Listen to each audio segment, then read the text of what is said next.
નમસ્કાર દર્શક મિત્રો, વીટીવીના વિશેષ કાર્યક્રમ સંપત્તિ સર્જનમાં આપનું સ્વાગત છે. હું છું પરાગ દવે.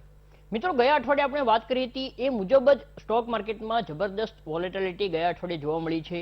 જે પ્રકારે યુક્રેન અને રશિયા વચ્ચેની તંગદિલી સતત વધી રહી છે, ઉપરાંત અમેરિકામાં પણ ફુગાવો જે પ્રકારે વધીને આવ્યો છે, તેના કારણે ફેડ દ્વારા ગમે તે ઘડીએ એટલે કે માર્ચ મહિનામાં વ્યાજ દરમાં વધારો કરવામાં આવશે તે પ્રકારની વ્યાપક સંભાવના સ્ટોક માર્કેટ જોઈ રહ્યું છે અને તેના કારણે જ માર્કેટમાં મોટા પ્રમાણમાં વોલેટિલિટી જોવા મળી છે. મોટા કડાકા બાદ ઉછાળા પણ એટલા જ મોટા આવી રહ્યા છે. ત્યારે ઘણા બધા રિટેલ ઇન્વેસ્ટર્સના મનમાં પ્રશ્ન થઈ રહ્યો છે કે આ પ્રકારની વોલેટિલિટી ક્યાં સુધી રહેશે અને જ્યારે માર્કેટની મૂવમેન્ટ અનિશ્ચિત હોય ત્યારે તેમણે શું કરવું જોઈએ. એટલે આ જ વિશે આજે આપણે સંપત્તિ સર્જનમાં ચર્ચા કરીશું.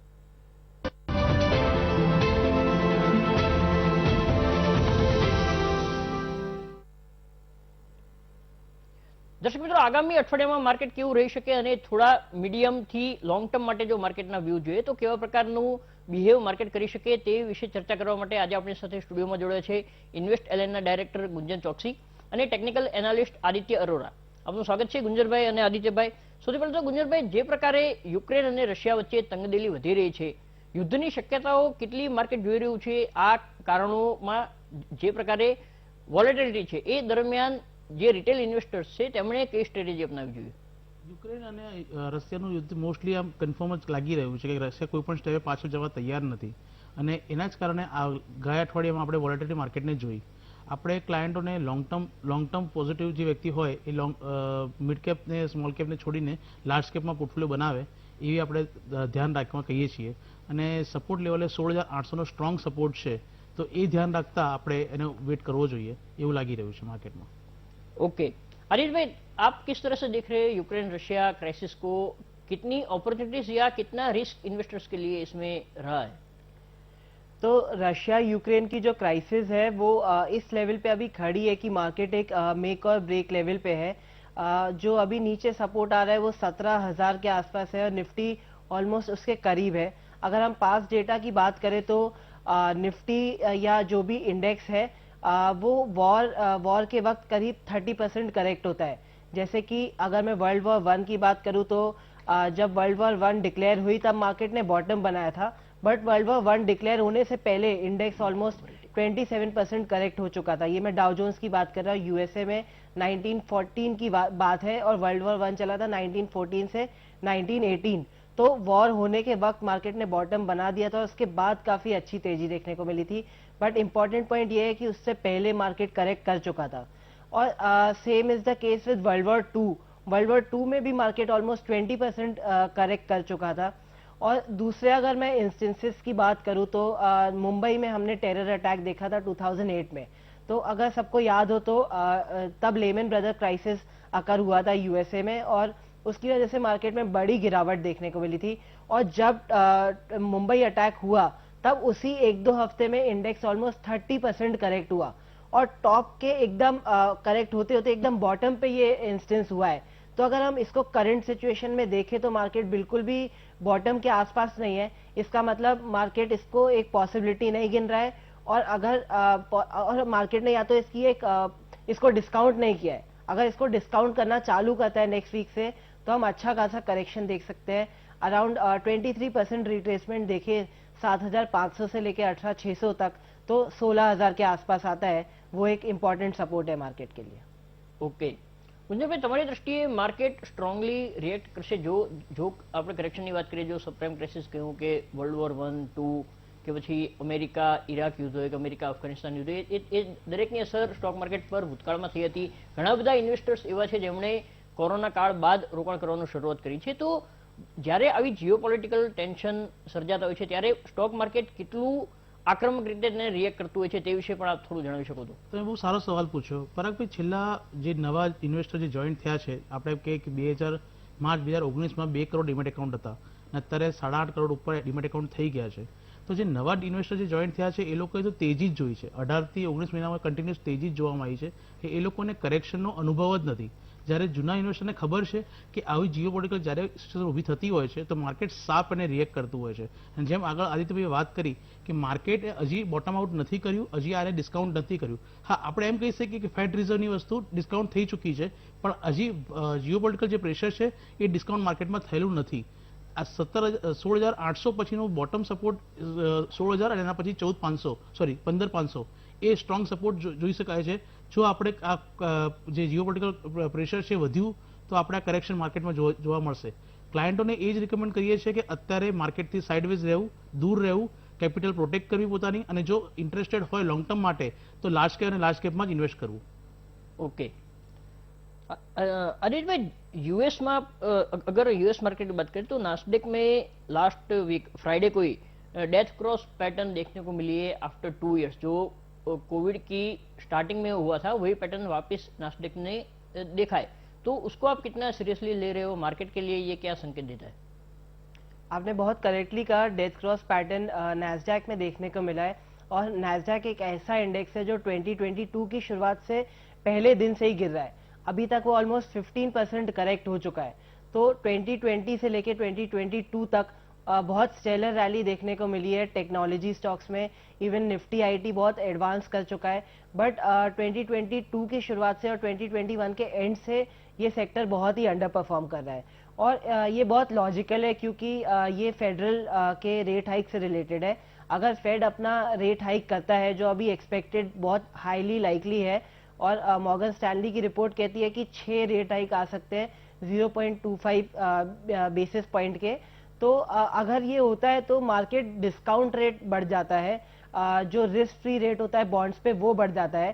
तो टेक्नोलॉजी स्टॉक्स की जो भी अर्निंग है, मार्केट पहले गिन रही थी कि आगे जो भी अर्निंग है वो अलग डिस्काउंट रेट से गिन रही थी, बट रेट हाइक होने से वो ज्यादा डिस्काउंट रेट से उसको डिस्काउंट करेगी, तो जो वैल्यूएशन है वो कम आएगी, पी रेशियो कम देखने को मिलेंगे, और एग्जॉर्बिटेंट प्राइसिंग हमको टेक्नोलॉजी स्टॉक्स में देखने को मिली. काफी सारे यूएस में स्टॉक्स है जो जिनका पी रेशियो 50 है, 100 है, 500 है, 1000 है. तो इस तरीके का एक्सूबरेंस हो गया था. और अगर आरएसआई पे भी बात करें तो इंडिकेटर हाईली ओवर बॉट हो गया था. तो बहुत ही लाइकली है कि करेक्शन इस सेक्टर में आएगा, और जब तक ये रेट हाइक की न्यूज रहेगी तब तक ये सेक्टर अंडर परफॉर्म करने वाला है. जैसे ही बैड न्यूज डिस्काउंट हो जाएगी तभी फिर एक बाइंग अपॉर्चुनिटी बनती है, अदरवाइज नहीं.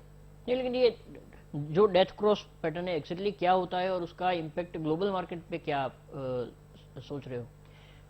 डेथ क्रॉस पैटर्न ये होता है जब कोई भी स्टॉक या इंडेक्स या एसेट क्लास उसकी 200 डे मूविंग एवरेज के नीचे ट्रेड करता है, तो वो एक नेगेटिव संकेत होता है.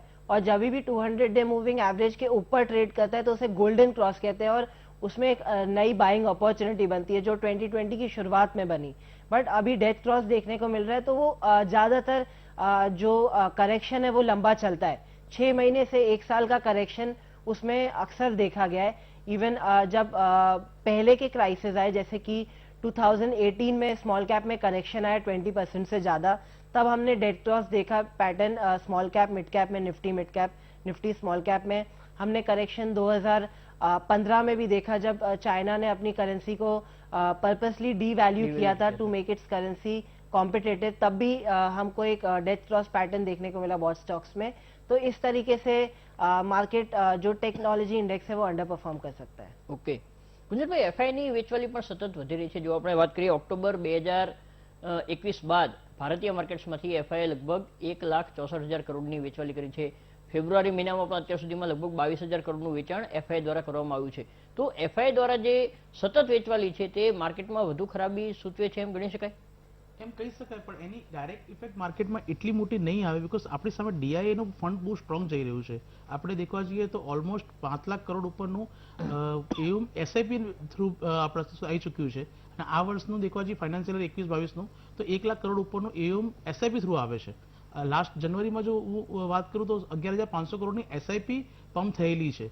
તો આપણે એમ દેખવા જઈએ ડીઆઈએ નું પ્રેશર છે, સોરી એફઆઈએ નું પ્રેશર રહેશે, પણ એટલું મેજર ઇમ્પેક્ટ માર્કેટને નહીં કરે. ડીઆઈએ નું ફંડ સફિશિયન્ટ એને લિક્વિડિટી પ્રોવાઈડ પાડી શકશે. પણ હા, ફેડ રિઝર્વની અંદર બહુ મોટી મુવમેન્ટ આવી. ફેડ રિઝર્વમાં 50 બીપીએસથી વધારે પોઈન્ટનો જો વધારો આવ્યો તો એની લિક્વિડિટી ક્રંચ આવશે અને એની ઇફેક્ટ માર્કેટમાં 100% જોવા મળી શકે છે. એટલે 50 બેસિસ પોઈન્ટના વધારાને માર્કેટે ઓલરેડી ડિસ્કાઉન્ટ કરી ચૂક્યો છે. અને જો 0.25 પૈસા આવ્યું તો એને પોઝિટિવ ઇન્ડિકેટર ગણીને માર્કેટ એને રેલી પણ આપશે. અને જો 75 બીપીએસ નું પોઈન્ટ આવ્યું તો પછી કદાચ માર્કેટ કરેક્શન કરી શકે છે એના ઉપર. ओके ओके अनिल भाई, क्रूड ऑयल के प्राइस कंटिन्यूसली बढ़ रहे हैं, 93 को पार कर गए क्रूड अभी. जो रशिया यूक्रेन क्राइसिस है उसमें भी क्रूड ऑयल में ज्यादा बढ़ोतरी हो उस प्रकार की संभावनाएं व्यक्त की जा रही है। तो अगर क्रूड ऑयल के दाम और भी बढ़ेंगे तो इंडियन इकोनॉमी के ऊपर, इंडियन स्टॉक मार्केट के ऊपर और ग्लोबल इकोनॉमी के ऊपर किस तरह का इम्पैक्ट आप देख रहे हैं? तो यूजुअली क्रूड ऑयल का ग्लोबल इकोनॉमी से पॉजिटिव कोरिलेशन होता है। 2020 में हमने देखा कि क्रूड ऑयल के प्राइसेस नेगेटिव टेरिटरी में चले गए, जो बहुत ही हिस्टोरिक था, और क्रूड ऑयल का जो वॉलेटिलिटी इंडेक्स था उसने भी आसमान छुआ। तो वहां से क्रूड ऑयल बढ़ते बढ़ते ऑलमोस्ट अभी $93 आ चुका है। तो एक लेवल के बाद क्या होता है कि इंडिया के लिए वो नेगेटिवली एक्ट करता है, क्योंकि हमारा जो मेजर इंपोर्ट बिल है वो क्रूड ऑयल का है और गोल्ड का है। तो अगर वो ज्यादा लेवल पे सस्टेन करता है तो इंडिया की मार्केट अंडर परफॉर्म करेगी, जो हमने देखा है कि रिसेंटली कर रही है। तो अगर यहाँ से रशिया और यूक्रेन के बीच में वॉर होता है तो क्रूड ऑयल और नेचुरल गैस के भाव बहुत ज्यादा बढ़ सकते हैं, और इसलिए ही हमारा जो इंपोर्ट बिल है वो बढ़ेगा और वो नेगेटिवली रिएक्ट करने वाला है स्टॉक मार्केट उसको।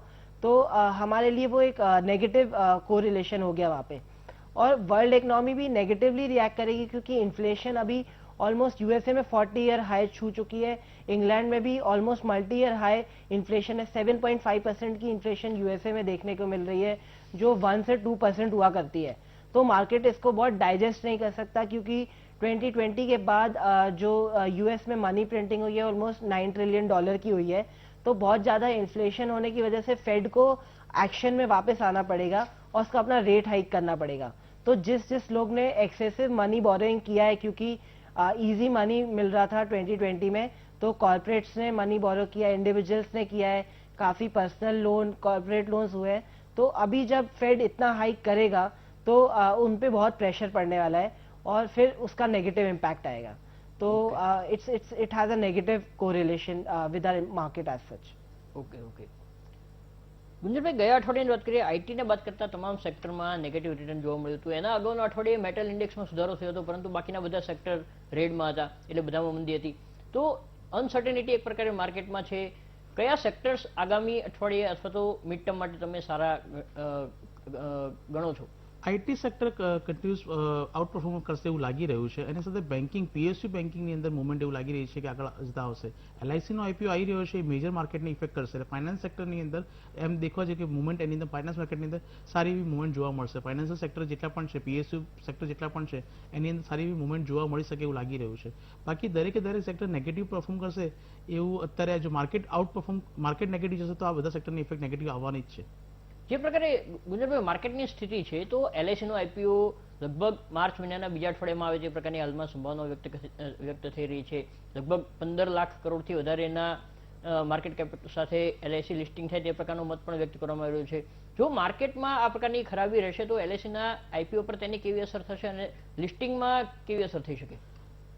एक्चुअल देखवा जाइए तो एलआईसी અત્યાર સુધીનો સૌથી મોટો આઈપીઓ છે, અને એલઆઈસીની જે અત્યારની વેલ્યુએશન છે એમાં બે મત આવી રહ્યા છે કે એલઆઈસીની વેલ્યુ જે અત્યારે જે વેલ્યુએશન પર આવી રહ્યો છે એમાં રિયલ એસ્ટેટનું પાર્ટ એનો ઇન્ક્લુડેડ છે કે નથી ઇન્ક્લુડેડ।